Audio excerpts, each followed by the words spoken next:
Fifth dimensional creation has nothing to do with going anywhere to get anything. Because if you combine a clear intention, a coherent thought, coherent brainwave pattern, with a coherent heart, moving into that elevated emotion, thoughts are electric and feelings are magnetic. The magnetism of this center becomes the energy.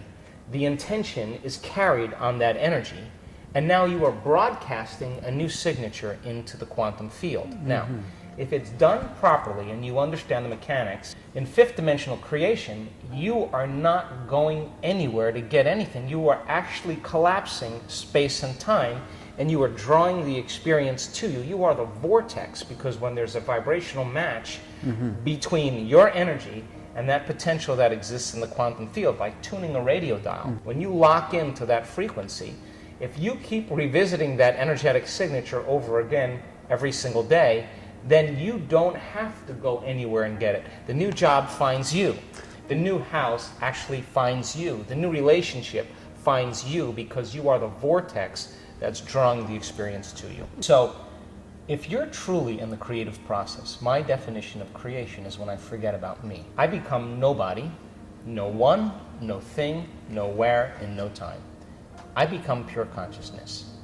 And the moment I reach that elegant moment of the generous present moment, all possibilities in the quantum field exist truly when our brain and body are in the present moment. Getting there is the work. So then, most people then create reality from what we call three-dimensional creation. Well, they're matter trying to change matter, and if I am going to get a good job, I'm going to do 100 applications and go on, 10 different, 20 different interviews, and then it's going to take me 3 months to get a job. I may not even like that job, but I got a job. You want a new sperm donor, you want a new partner, you want a new specimen, you want somebody to live your life with. Right. Then you're going to go on Match.com, you're going to spend 2 hours. It's going to take time in three-dimensional reality, because time is defined by us moving through space. And in this dimension, there's way more space than anything else. So we experience time as we take matter through space. That's how people create. You buy the house, 30-year mortgage, you pay it off into yours. It takes time to do that.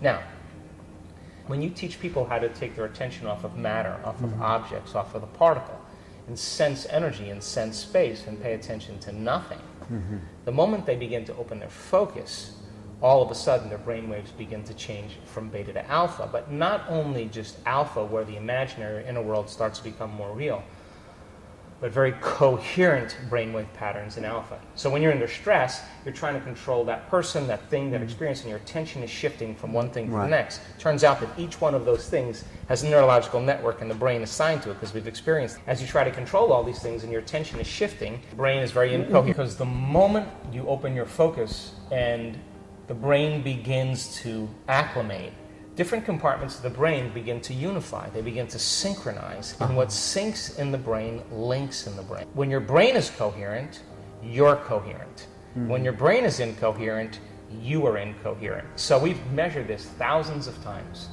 There'll come a moment in our work during a retreat, as an example, by the third day or so, we'll see very large areas of the brain, huge areas, begin to synchronize together. Then we'll see the left side of the brain talk to the right side of the brain. We'll see the front part of the brain talk to the back part. You see this kind of whole brain state start to take. See it every time. And walk around and look at that person, and you will see tears of joy running down their face. They feel so whole.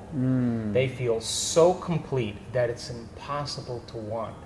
How can you want when you're whole? And that's the moment the magic happens. We see a strip chart, we're measuring someone's brain, and all of a sudden we just see this brrrr, and then there'll be a pause. And then 10 minutes later, brrrr, and we know that's downloads. The person is having epiphanies, they're having downloads. They're getting it from the field, systems tuning in. We're getting raw information that's beyond our senses. The nervous system really is the superconductor of consciousness.